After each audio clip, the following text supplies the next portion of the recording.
ಓ ಗಂಡಸೆ ನೀನು ಇಷ್ಟೇ. ಪ್ರತಿ ಗಂಡಸಿನ ಅಂತರಾಳದ ಹೊತ್ತಿಗೆ. ಅಧ್ಯಾಯ 2. ಈಗ ನಮ್ಮ ಗುಣಾವಗುಣಗಳ ಬಗ್ಗೆ ಅವಲೋಕನವನ್ನು ಮಾಡುತ್ತಾ ಹೋಗೋಣ. ಪುರಾಣಗಳಿಂದಲೂ ಹೇಳುತ್ತಾ ಹೋದರೆ ಹೆಣ್ಣಿಗೆ ವಿಶೇಷ ಸ್ಥಾನಮಾನಗಳೇ ಇವೆ. ಗೌರವಯುತವಾದದ್ದು, ಶಕ್ತಿಯುತವಾದದ್ದು. ಎಷ್ಟೇ ಬಿಡಿಸಿ ಹೇಳಿದರೂ ಅದು ಕಡಿಮೆಯಾಗುತ್ತಾ ಹೋಗುತ್ತದೆ. ನಮ್ಮ ಸನಾತನ ಧರ್ಮದ ಮೊದಲ ಆರಾಧ್ಯ ದೈವ ಶಿವ.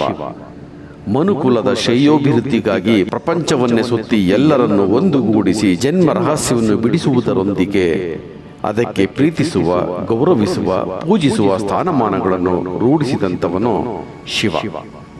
ಇಂದು ಮನುಕುಲವು ಈ ಮಟ್ಟಕ್ಕೆ ಬೆಳೆದು ನಿಂತಿದೆ ಎಂದರೆ ಅದಕ್ಕೆ ಮೂಲ ಪುರುಷರೇ ಶಿವ.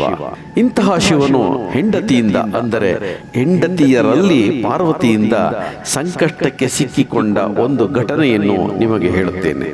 ಒಮ್ಮೆ ಕೈಲಾಸದಲ್ಲಿ ಶಿವ ಮತ್ತು ಪಾರ್ವತಿ ಇಬ್ಬರು ಪಗಡೆ ಆಟ ಆಡುತ್ತಾ ಹೀಗೆ ಮಾತನಾಡುತ್ತಾ ಇರುತ್ತಾರೆ. ಗಂಡ ಹೆಂಡತಿ ಎಂದ ಮೇಲೆ ಆಟವಾಡುತ್ತಾ, ನಗುತ್ತಾ, ಒಬ್ಬರಿಗೊಬ್ಬರು ಕಾಲೆಳೆಯುತ್ತಾ ಆಡುವುದು ಸಹಜ ಅಲ್ಲವೇ?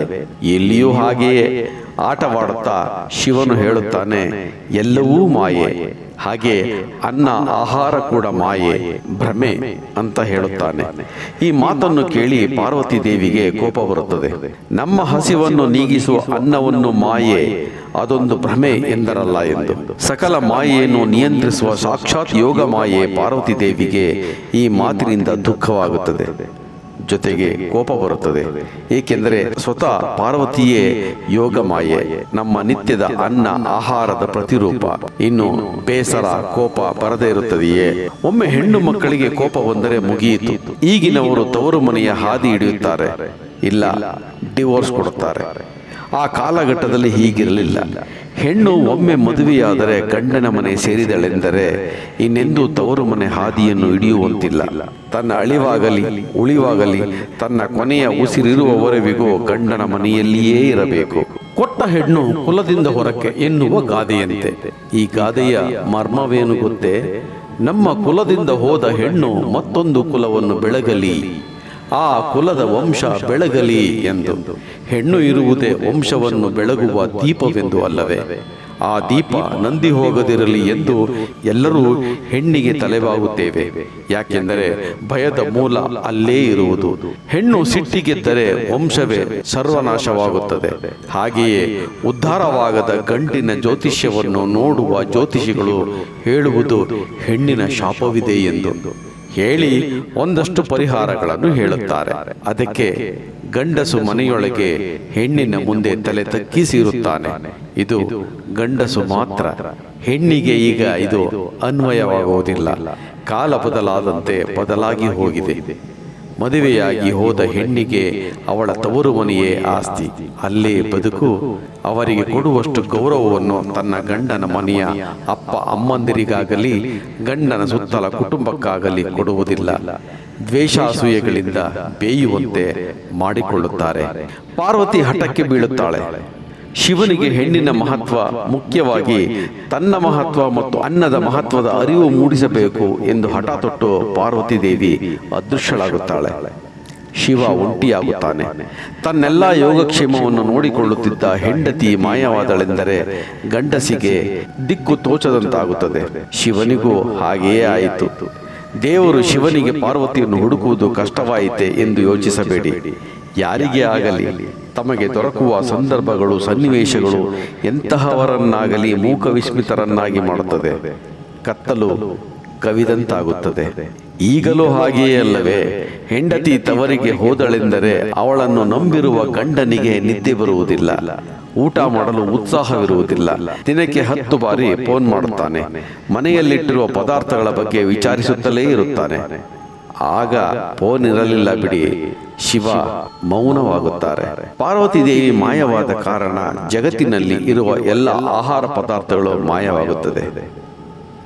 ಇದರಿಂದ ಎಲ್ಲ ದೇವತೆಗಳು ಹಾಗೂ ಎಲ್ಲ ಜೀವಿಗಳು ಹಸಿವಿನಿಂದ ಬಳಲುತ್ತಾರೆ. ಅನ್ನ ಆಹಾರ ಇಲ್ಲದ ಕಾರಣ ಭೂಲೋಕದಲ್ಲಿ ಮನುಷ್ಯರು ಯಾವ ದೇವರಿಗೂ ನೈವೇದ್ಯ ತಯಾರಿಸಲು ಸಾಧ್ಯವಾಗಲಿಲ್ಲ. ಆಹಾರ ಇದ್ದರೆ ಮಾತ್ರ ನೈವೇದ್ಯ ಮಾಡಿ ಎಲ್ಲ ದೇವರುಗಳಿಗೆ ಇಡಬಹುದು ಅಲ್ಲವೇ? ಬೇಕಾದ್ದೇ ಇಲ್ಲವೆಂದರೆ ಯಾರು ಏನನ್ನೂ ಮಾಡಲು ಸಾಧ್ಯವಾಗುವುದಿಲ್ಲ. ಆಹಾರ ಪದಾರ್ಥವೇ ಇಲ್ಲದೆ ಹೋದಲ್ಲಿ ದೇವರು ದೇವತೆಗಳಿಗೆ ನೈವೇದ್ಯ ಹೇಗೆ ಸಾಧ್ಯ ಮತ್ತು ಅಭಿಷೇಕ ಹೇಗೆ ಸಾಧ್ಯ? ಪ್ರಸಾದ ಹೇಗೆ ಸಾಧ್ಯ? ಹೋಮ ಹವನಗಳು ಹೇಗೆ ಸಾಧ್ಯ? ಇಡೀ ಭೂಲೋಕವೇ ಅಸಾಧ್ಯಗಳ ಗೂಡಾಗಿ ಹೋಗುತ್ತದೆ, ಪರದಾಡುವಂತಾಗುತ್ತದೆ. ಹಾಗಾಗಿ ಶಿವನಿಗೂ ಕೂಡ ಯಾರು ನೈವೇದ್ಯ ಇಡಲು ಸಾಧ್ಯವಾಗುವುದಿಲ್ಲ. ಶಿವನು ಕೂಡ ಹಸಿವಿನಿಂದ ಬಳಲುತ್ತಾನೆ. ಹಿಂದೆ ಹೇಗಿತ್ತೆಂದರೆ, ಗಂಡ ಹಸಿದಿದ್ದಾನೆ ಎಂದರೆ ಹೆಂಡತಿ ಸಹಿಸಿಕೊಳ್ಳುತ್ತಿರಲಿಲ್ಲ. ಮನೆಯಲ್ಲಿ ಆಹಾರ ಪದಾರ್ಥಗಳು ಇಲ್ಲವೆಂದರೂ ಯೋಚಿಸದೆ ಹಾದಿ ಬೀದಿಯಲ್ಲಿ ಅಲೆದಾಡಿ ಸೊಪ್ಪುಗಳನ್ನು ತಂದು ಬೇಯಿಸಿ ತಾನು ತಿನ್ನದಿದ್ದರೂ ಚಿಂತೆ ಇಲ್ಲ, ಮೊದಲು ಗಂಡನ ಹೊಟ್ಟೆಯನ್ನು ತುಂಬಿಸುತ್ತಿದ್ದಳು. ಈ ಪದ್ಧತಿ ನಮ್ಮ ಸನಾತನ ಧರ್ಮದಲ್ಲಿ ಇತ್ತು. ಈಗಿನ ಪದ್ಧತಿ ಹೇಗಿದೆ ಗೊತ್ತೇ? ಹಸಿದು ಬಂದ ಗಂಡ ಊಟಕ್ಕಾಗಿ ಕೇಳಿದರೆ, ರೀ ಅಲ್ಲೇ ಬರ್ತಾ ಯಾವುದಾದ್ರೂ ಹೋಟೆಲಲ್ಲಿ ತಿಂದು ಬರೋದಲ್ವಾ, ಅಥವಾ ರೀ ನಾನಿನ್ನೂ ಏನೂ ಮಾಡಿಲ್ಲ, ಝೊಮೊಟೊಗೆ ಬುಕ್ ಮಾಡಿ ನಿಮಗೇನು ಬೇಕು ತರಿಸಿ, ನನಗೆ ಮಸಾಲೆ ದೋಸೆ ತರಿಸಿ ಎನ್ನುತ್ತಾಳೆ ಅಲ್ಲವೇ? ಸಾಮಾನ್ಯವಾಗಿ ಗಂಡು ಹೆಂಡತಿ ಮಾಡಿಕೊಟ್ಟ ಊಟವನ್ನು ತೃಪ್ತಿಯಿಂದ ಪ್ರೀತಿಯಿಂದ ತಿನ್ನುತ್ತಾನೆ. ಅದೇ ಹೋಟೆಲಿನಿಂದ ತರಿಸಿ ತಿನ್ನುವುದಾದರೆ ಹಸಿವನ್ನು ನೀಗಿಸಿಕೊಳ್ಳಲು ತಿನ್ನುತ್ತಾನೆ. ಈ ಸಂದರ್ಭದಲ್ಲಿ ಮತ್ತೊಂದು ವಿಷಯವನ್ನು ಹೇಳೋಕೆ ಇಷ್ಟಪಡುತ್ತೇನೆ. ಹೆಣ್ಣು ಅಡುಗೆ ಮನೆಯಲ್ಲಿ ತಾನು ಪ್ರೀತಿಯಿಂದ ಅಡುಗೆ ಮಾಡಿದ್ದೇ ಆದರೆ ಆಹಾರದ ರುಚಿ ಅದ್ಭುತವಾಗಿರುತ್ತದೆ. ಅದೇ ಮಾಡಬೇಕಲ್ಲ ಎಂದು ಮಾಡಿದರೆ ರುಚಿ ಎನ್ನುವುದು ಮರೆತು ಹೋಗಿರುತ್ತದೆ. ಈ ವಿಷಯದಲ್ಲಿ ಹೆಣ್ಣು ಅಂತೇನೂ ಅಲ್ಲ. ನಾವು ಯಾವುದೇ ಕೆಲಸವನ್ನು ಪ್ರೀತಿಯಿಂದ ಮಾಡಿದ್ದೇ ಆದರೆ ಆ ಕೆಲಸ ಸೊಗಸಾಗಿ ಸುಂದರವಾಗಿ ಇರುತ್ತದೆ. ಮಾಡಬೇಕಲ್ಲ ಎಂದು ಮಾಡುವುದಾದರೆ ಆ ಕೆಲಸ ಅಷ್ಟಕ್ಕಷ್ಟೇ ಆಗಿರುತ್ತದೆ. ಇರಲಿ, ಈಗ ಶಿವ ಪಾರ್ವತಿಯರ ಕತೆಗೆ ಹೋಗೋಣ. ಹಸಿವನ್ನು ನೀಗಿಸುವ ಪಾರ್ವತಿ ಶಿವನ ಬಳಿಯಲ್ಲಿ ಇರಲಿಲ್ಲ. ಶಿವ ಒಂಟಿಯಾಗಿದ್ದಾರೆ, ಮೌನಕ್ಕೆ ಶರಣಾಗಿದ್ದಾರೆ. ಶಿವನ ಶಕ್ತಿಯೇ ಆದಿಶಕ್ತಿ ಪಾರ್ವತಿ. ಶಿವನಿಗಷ್ಟೇ ಅಲ್ಲ, ಪ್ರತಿಯೊಬ್ಬ ಗಂಡಸು ನೆಮ್ಮದಿಯಾಗಿರಬೇಕೆಂದರೆ ಹೆಣ್ಣಿನ ಶಕ್ತಿ ಇರಲೇಬೇಕು. ದೇವತೆಗಳಿಗೂ ಅಷ್ಟೇ. ಶಿವನಿಗೆ ಶಕ್ತಿ ನೀಡುವುದೇ ಪಾರ್ವತಿ ದೇವಿ. ಹೌದು, ಗಂಡಸಿಗೆ ಶಕ್ತಿ ನೀಡುವುದೇ ಹೆಣ್ಣು. ಪಾರ್ವತಿ ಇಲ್ಲದೆ ಶಿವನು ಪೂರ್ಣನಲ್ಲ. ಈ ಪದವೂ ಹೌದು, ಹೆಣ್ಣು ಇಲ್ಲದೆ ಗಂಡು ಪೂರ್ಣನಲ್ಲ. ಹಾಗಾಗಿ ಶಿವನಿಗೆ ಅನ್ನ ಆಹಾರವನ್ನು ಸೃಷ್ಟಿ ಮಾಡಲು ಸಾಧ್ಯವಾಗುವುದಿಲ್ಲ. ಇದರಿಂದ ಶಿವನು ಭಿಕ್ಷುಕನ ಹಾಗೆ ಬದಲಾಗಿ ಭಿಕ್ಷೆ ಪಾತ್ರೆ ಹಿಡಿದು ಎಲ್ಲ ಕಡೆ ಆಹಾರ ಸಿಗುತ್ತದೆಯೇ ಎಂದು ಹುಡುಕುತ್ತಾ ತಿರುಗುತ್ತಾ ಇರುತ್ತಾನೆ. ಎಲ್ಲೂ ಒಂದು ತುತ್ತು ಅನ್ನ ಸಿಗುವುದಿಲ್ಲವಂತೆ. ಬಾಧಿಸುವ ಹಸಿವಿಗೆ ಬಾಡಿ ಹೋಗುತ್ತಾನೆ ಶಿವ. ಈಗಿನ ಹಾಗೆ ಆಗ ಹೋಟೆಲ್ಗಳು ಇರಲಿಲ್ಲ, ಹಣ ಎನ್ನುವ ಪೇಪರ್ಗಳು ಇರಲಿಲ್ಲ. ಈಗ ನಮ್ಮ ಶ್ರಮ, ನಮ್ಮ ದುಡ್ಡು, ನಮ್ಮಿಷ್ಟ ಎಂದುಕೊಳ್ಳಬಹುದು, ಹಸಿವನ್ನು ನೀಗಿಸಿಕೊಳ್ಳಬಹುದು. ಆದರೆ ನೋಡಿ, ಪ್ರತಿಯೊಂದು ಜೀವಿಗೂ 3 ರೀತಿಯ ಹಸಿವಿರುತ್ತದೆ. ಒಂದು ಹೊಟ್ಟೆಯ ಹಸಿವು, ಇನ್ನೊಂದು ದೈಹಿಕ ಹಸಿವು. ಈ ದೈಹಿಕ ಹಸಿವನ್ನು ನೀಗಿಸಿಕೊಳ್ಳಲು ಹೆಣ್ಣು ಬೇಕೇ ಬೇಕು. ಬಿಡಿಸಿ ಹೇಳುವ ಅವಶ್ಯಕತೆ ಇಲ್ಲ ಎಂದುಕೊಳ್ಳುತ್ತೇನೆ. 3ನೇದು ಮಾನಸಿಕ ಹಸಿವು. ಮೊದಲ 2 ಹಸಿವುಗಳನ್ನು ತಾತ್ಕಾಲಿಕವಾಗಿ ತುಂಬಿಸಿಕೊಳ್ಳಬಹುದು ಅಷ್ಟೇ, ಆದರೆ ಬದುಕಿರುವವರೆವಿಗೂ ಅವು ತುಂಬುವುದೇ ಇಲ್ಲ. ಇನ್ನು ಮಾನಸಿಕ ಹಸಿವು ಬದುಕಿರುವವರೆಗೂ ಸದಾ ಹಸಿಯುತ್ತಲೇ ಇರುತ್ತದೆ.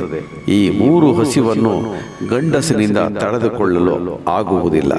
ಇದು ಗಂಡಿನ ದೌರ್ಬಲ್ಯ. ಈ ದೌರ್ಬಲ್ಯಕ್ಕೆ ನಾನು ಹೇಳುತ್ತಿರುವುದೇ, ಓ ಗಂಡಸೆ, ನೀನು ಇಷ್ಟೇ ಎಂದು. ಹೆಣ್ಣಿನ ಮನಸ್ಸು ಅಂತರಂಗದಲ್ಲಿ ಎಷ್ಟೇ ಗಟ್ಟಿ ಇದ್ದರೂ ಕರುಣಾಮಯಿ. ಹಾಗಾಗಿಯೇ ಹುಟ್ಟಿದ ಮಕ್ಕಳು ತಾಯಿಯ ಮಡಿಲನ್ನು ಬಿಟ್ಟು ಅಲುಗಾಡುವುದೇ ಇಲ್ಲ ಅಲ್ಲವೇ? ಆದಿಶಕ್ತಿ ಪಾರ್ವತಿ ತುಂಬಾ ಕರುಣಾಮಯಿ. ಭೂಲೋಕವನ್ನೊಮ್ಮೆ ನೋಡುತ್ತಾಳೆ. ಎಲ್ಲರೂ ತುತ್ತು ಅನ್ನಕ್ಕಾಗಿ ಕಷ್ಟಪಡುತ್ತಿದ್ದಾರೆ, ಆದರೆ ಸಿಗುತ್ತಿಲ್ಲ. ಜನ ಹಸಿವಿನಿಂದ ಬಳಲಿ ಸಾವನ್ನಪ್ಪುತ್ತಿದ್ದಾರೆ. ತನ್ನಿಂದಾಗಿ ಈ ದುಸ್ಥಿತಿ ಬಂತಲ್ಲ ಎಂದು ನೊಂದುಕೊಳ್ಳುತ್ತಾಳೆ. ಪಾರ್ವತಿಯ ಮನಸ್ಸಿಗೆ ತುಂಬಾ ಬೇಸರವಾಗುತ್ತದೆ. ಈ ಭೂಲೋಕದ ಸಕಲ ಜೀವಿಗಳ ಸಂಕಷ್ಟವನ್ನು ನೋಡಿ ಕೂರಲಾಗದೆ ಕಾಶಿ ಕ್ಷೇತ್ರದಲ್ಲಿ ಹೋಗಿ ಅಲ್ಲಿ ಅಡುಗೆ ಮನೆಯನ್ನು ತೆರೆದು ಸ್ವತಃ ಪಾರ್ವತಿಯೇ ಆಹಾರವನ್ನು ತಯಾರಿಸಿ ಎಲ್ಲರಿಗೂ ಅನ್ನದಾನ ಮಾಡುತ್ತಾಳೆ. ಇಲ್ಲೊಂದು ಸೂಕ್ಷ್ಮತೆಯನ್ನು ಅವಲೋಕಿಸೋಣ. ಕಷ್ಟಪಡುವ ಜನರನ್ನೆಲ್ಲ ನೋಡಿ ಪಾರ್ವತಿ ದೇವಿಗೆ ದುಃಖವಾಯಿತು. ಗಂಡ ಶಿವನನ್ನು ನೋಡಿ ಅಲ್ಲ ಅಲ್ಲವೇ? ಈಗಲೂ ಅಷ್ಟೇ. ನಾನು ನೋಡಿರೋ ಪ್ರಕಾರ, ತಿಳಿದ ಪ್ರಕಾರ, ಹೆಣ್ಣು ಊಟದ ವಿಷಯದಲ್ಲಾಗಲಿ, ನೋವಿಗೆ ಸ್ಪಂದಿಸುವ ವಿಷಯದಲ್ಲಾಗಲಿ ಮೊದಲ ಆದ್ಯತೆ ಪರರಿಗೆ, ಉಳಿದರೆ ಗಂಡನಿಗೆ. ಇದು ನೋವಾದರೂ ಗಂಡು ಅಥವಾ ಗಂಡ ಸಹಿಸಿಕೊಳ್ಳಲೇಬೇಕು, ಮೌನವಾಗಿರಬೇಕು. ಅನ್ನಪೂರ್ಣೇಶ್ವರಿಯವರು ಅನ್ನವನ್ನು ಕಾಶಿಯಲ್ಲಿ ಹಸಿದ ಹೊಟ್ಟೆಗಳಿಗೆ ನೀಡುತ್ತಾರೆ ಎಂಬ ಸುದ್ದಿ ಎಲ್ಲೆಡೆ ಹಬ್ಬಿತು. ತಮ್ಮ ಹೊಟ್ಟೆ ತುಂಬಿಸಿಕೊಳ್ಳಲು ಜನ ಸಾಗರೋಪಾದಿಯಲ್ಲಿ ಕಾಶಿಯತ್ತ ಹೋಗತೊಡಗಿದರು. ಹಸಿದ ಹೊಟ್ಟೆಯ ಆಸೆ ಹೇಗಿರುತ್ತದೆ ಎಂದರೆ, ಮೊದಲು ನಮ್ಮ ಹೊಟ್ಟೆ ತುಂಬಿಸಿಕೊಳ್ಳುವುದು, ನಾಳೆಗೊಂದಷ್ಟು ಎತ್ತಿಟ್ಟುಕೊಳ್ಳಬೇಕೆಂಬ ಕೌತುಕ ಎಲ್ಲರಲ್ಲೂ ಮನೆ ಮಾಡಿರುತ್ತದೆ. ಆದರೂ ದೈವಭಕ್ತ ಜನರು ನಮ್ಮ ಆರಾಧ್ಯ ದೇವರಿಗೂ ಒಂದು ತುತ್ತು ಸಿಗಲಿ ಎಂದು ಶಿವನಿಗೆ ನೈವೇದ್ಯಕ್ಕೆ ಇಡುತ್ತಾರೆ. ಅದನ್ನು ಕಂಡ ಶಿವನಿಗೆ ಆಶ್ಚರ್ಯವಾಗುತ್ತದೆ. ಶಿವ ಕೇಳುತ್ತಾನೆ, ಭಕ್ತ, ಇಡೀ ಭೂಲೋಕವೇ ತುತ್ತು ಅನ್ನ ಸಿಗದೆ ಹಸಿವಿನಿಂದ ಬಳಲುತ್ತಿರುವಾಗ ನಿನಗೆಲ್ಲಿ ಸಿಕ್ಕಿತು ಈ ಪ್ರಸಾದ? ಆಗ ಭಕ್ತ ಹೇಳುತ್ತಾನೆ, ಪರಮಾತ್ಮ, ಕಾಶಿಯಲ್ಲಿ ಯಾರೋ ಅನ್ನಪೂರ್ಣೇಶ್ವರಿ ದೇವಿಯು ನಮ್ಮಂತಹ ಹಸಿದ ಹೊಟ್ಟೆಗೆ ಅನ್ನವನ್ನು ನೀಡುತ್ತಿದ್ದಾರೆ. ಅವರಿಂದ ಪಡೆದು ತಂದು ಅದರಲ್ಲಿ ನಿಮಗೊಂದು ಪಾಲು ಕೊಡುತ್ತಿದ್ದೇನೆ ಎನ್ನುತ್ತಾನೆ. ಶಿವ ತಡ ಮಾಡದೆ ಕಾಶಿಯತ್ತ ಹೋಗುತ್ತಾರೆ. ಕಾಶಿಯಲ್ಲಿ ಜನಸಾಗರ. ಪಾರ್ವತೀ ದೇವಿಯು ವಜ್ರ ವೈಡೂರ್ಯದಿಂದ ಅಲಂಕೃತಳಾಗಿ ಚಿನ್ನದ ಸಿಂಹಾಸನದ ಮೇಲೆ ಕುಳಿತು ಅನ್ನದ ಪಾತ್ರೆಯನ್ನು ಹಿಡಿದು ಎಲ್ಲರಿಗೂ ಅನ್ನದಾನ ಮಾಡುತ್ತಿದ್ದಾಳೆ. ಅತ್ಯಂತ ಪ್ರಕಾಶದಿಂದ ಪ್ರಜ್ವಲಿಸುತ್ತಿದ್ದ ಪಾರ್ವತಿಯನ್ನು ಕಂಡಂತ ಶಿವನಿಗೆ ತನ್ನ ತಪ್ಪು ಏನೆಂದು ಅರ್ಥವಾಗುತ್ತದೆ. ಅಲ್ಲಿರುವವರು ಬೇರೆ ಯಾರೂ ಅಲ್ಲ, ವೇಷ ಮರೆಸಿಕೊಂಡಿರುವವರು ನನ್ನ ಪತ್ನಿ ಪಾರ್ವತಿ ಎಂದು. ನಾನು ಯಾವುದೆಲ್ಲವನ್ನು ಮಾಯೆ, ಭ್ರಮೆ ಎಂದು ಹೇಳಿದೆನೋ ಅದನ್ನೆಲ್ಲವನ್ನು ತನ್ನ ಕಣ್ಣೆದುರಿಗೆ ನೋಡಿದ ಶಿವನಿಗೆ ಮಾಯೆಯ ಮಹತ್ವ ಏನೆಂದು ಅರ್ಥವಾಗುತ್ತದೆ. ತಕ್ಷಣ ತಾನು ತನ್ನ ವೇಷವನ್ನು ಬದಲಿಸಿಕೊಂಡು ಜನಸಾಗರದೊಂದಿಗೆ ಬೆರೆತು ಅನ್ನಕ್ಕಾಗಿ ಕೈಚಾಚುತ್ತಾರೆ. ಆದಿಶಕ್ತಿ ಪಾರ್ವತೀ ದೇವಿ ಕರುಣೆಯಿಂದ ಶಿವನಿಗೆ ಅನ್ನವನ್ನು ನೀಡುತ್ತಾಳೆ. ಶಿವನಿಗೆ ಅನ್ನ ಸಿಕ್ಕ ತಕ್ಷಣ ಭೂಲೋಕದಲ್ಲಿ ಮಾಯವಾಗಿದ್ದ ಆಹಾರವೆಲ್ಲವೂ ಸಿಗುವಂತಾಗುತ್ತದೆ. ವಾಸ್ತವದ ಅರಿವಾಗಿ ಪಾರ್ವತಿ ದೇವಿ ಶಿವನೊಂದಿಗೆ ಕೈಲಾಸಕ್ಕೆ ಹಿಂದಿರುಗುತ್ತಾರೆ. ಇಲ್ಲಿ ಇನ್ನೊಂದು ಸಣ್ಣ ಸೂಕ್ಷ್ಮತೆಯನ್ನು ತಿಳಿಯೋಣ. ಕಥೆಯಲ್ಲಿ ಶಿವನು ಭಿಕ್ಷುಕನಾಗಿರಬಹುದು. ಪಾರ್ವತಿ ದೇವಿ ಅನ್ನಪೂರ್ಣೆಯಾಗಿ ವಜ್ರ ವೈಡೂರ್ಯಗಳಿಂದ ಅಲಂಕೃತಳಾಗಿ ಸಾಲಾಗಿ ನಿಂತ ಜನರಿಗೆ ಆಹಾರವನ್ನು ನೀಡುತ್ತಾ ಇರಬಹುದು. ಶಿವನ ಕೈಗೆ ಅನ್ನವನ್ನು ನೀಡಿದ ಕ್ಷಣ ಭೂಲೋಕದಲ್ಲಿ ಆಹಾರದ ಹಸಿವಿನ ಮಾಯೆ ಹಾರಿ ಹೋಗುತ್ತದೆ. ಅಂದರೆ ನೀನಿಲ್ಲದೆ ನಾನಿಲ್ಲ, ನಾನಿಲ್ಲದೆ ನೀನಿಲ್ಲ ಎನ್ನುವ ಅರ್ಥ ಕೊಡುತ್ತದೆ ಅಲ್ಲವೇ? ಒಂದು ಮನೆಯ ವಾತಾವರಣ ನೆಮ್ಮದಿಯಾಗಿ ಇರಬೇಕೆಂದರೆ ಹೆಣ್ಣು ಗಂಡಿನಲ್ಲಿ ಸಾಮ್ಯತೆ, ಅನ್ಯೋನ್ಯತೆ ಇರಬೇಕು. ಇದರ ಅರಿವನ್ನು ಮೂಡಿಸುವ ಕತೆ ಇದಾಗಿದೆ. ಆದರೆ ಇದು ಕಥೆಯಲ್ಲಿ ಮಾತ್ರ, ವಾಸ್ತವದಲ್ಲಿ ಅಲ್ಲ. ಇದು ಒಂದು ಕಥೆಯಾದರೆ ಮತ್ತೊಂದು ಕಥೆ ಇದೆ. ಬ್ರಹ್ಮದೇವನಿಗೆ 5 ತಲೆ. ಅದರಲ್ಲಿ ಒಂದು ತಲೆಯನ್ನು ಶಿವನು ಕತ್ತರಿಸಿ ಹಾಕಿದಾಗ ಶಿವನಿಗೆ ಬ್ರಹ್ಮಹತ್ಯಾ ದೋಷ ಬರುತ್ತದೆ. ಹಾಗೂ ನನ್ನ ತಲೆಯನ್ನು ಕತ್ತರಿಸಿದ ಕಾರಣ ಆ ತಲೆ ನಿನ್ನ ಕೈಯಲ್ಲಿಯೇ ಅಂಟಿಕೊಳ್ಳಲಿ, ಶಾಪ ವಿಮೋಚನೆಯಾಗಲು ಆ ತಲೆಬುರುಡೆ ಒಳಗೆ ದವಸ ಧಾನ್ಯ ತುಂಬಿದರೆ ಮಾತ್ರ ಅದು ನಿನ್ನ ಕೈಯಿಂದ ಬಿಟ್ಟು ಹೋಗುತ್ತದೆ ಎಂದು ಬ್ರಹ್ಮದೇವ ಶಿವನಿಗೆ ಶಾಪ ಕೊಡುತ್ತಾನೆ. ಶಿವನು ತಲೆಬುರುಡೆಯನ್ನು ಹಿಡಿದುಕೊಂಡು ಭಿಕ್ಷೆ ಬೇಡಲಾರಂಭಿಸುತ್ತಾರೆ. ಆ ತಲೆಬುರುಡೆ ಒಳಗೆ ಎಷ್ಟೇ ಅನ್ನ ದವಸ ಧಾನ್ಯ ತುಂಬಿಸಿದರೂ ಅದು ಸೋರಿ ಹೋಗುತ್ತದೆ, ತುಂಬುವುದೇ ಇಲ್ಲ. ನಂತರ ಅನ್ನಪೂರ್ಣೇಶ್ವರಿ ಅಂದರೆ ಪಾರ್ವತಿ ದೇವಿ ಆ ತಲೆಬುರುಡೆ ಒಳಗೆ ದವಸ ಧಾನ್ಯ ತುಂಬಿಸಿದಾಗ ಆ ತಲೆಬುರುಡೆ ತುಂಬುತ್ತದೆ. ಶಿವನಿಗೆ ಶಾಪ ವಿಮೋಚನೆ ಆಗುತ್ತದೆ. ಇದೊಂದು ಕಥೆ ಎಂದು ಎಲ್ಲರಿಗೂ ಅನ್ನಿಸಬಹುದು. ಆದರೆ ಹೆಣ್ಣಿಲ್ಲದೆ ಗಂಡು ಇಲ್ಲ ಎನ್ನುವ ಸತ್ಯವನ್ನು ಹೇಳುವ ವಸ್ತುಸ್ಥಿತಿಯಾಗಿದೆ. ಬಹುಶಃ ಈಗ ನಿಮಗೆ ಅರ್ಥವಾಗಿರುತ್ತದೆ ಒಂದು ಮನೆಯಲ್ಲಿ ಹೆಣ್ಣಿನ ಸ್ಥಾನ ಹೇಗೆ ಎಂಬುದು. ಅದಕ್ಕೆ ನಾನು ಹೇಳುವುದು, ಓ ಗಂಡಸೆ, ನೀನು ಇಷ್ಟೇ. ಮುಂದಿನ ಸಂಚಿಕೆಯಲ್ಲಿ ಮತ್ತೆ ಮುಂದುವರಿಸುತ್ತೇನೆ ವಿಶೇಷವಾದ ಗಂಡಿನ ವಸ್ತುಸ್ಥಿತಿಯ ಬಗ್ಗೆ.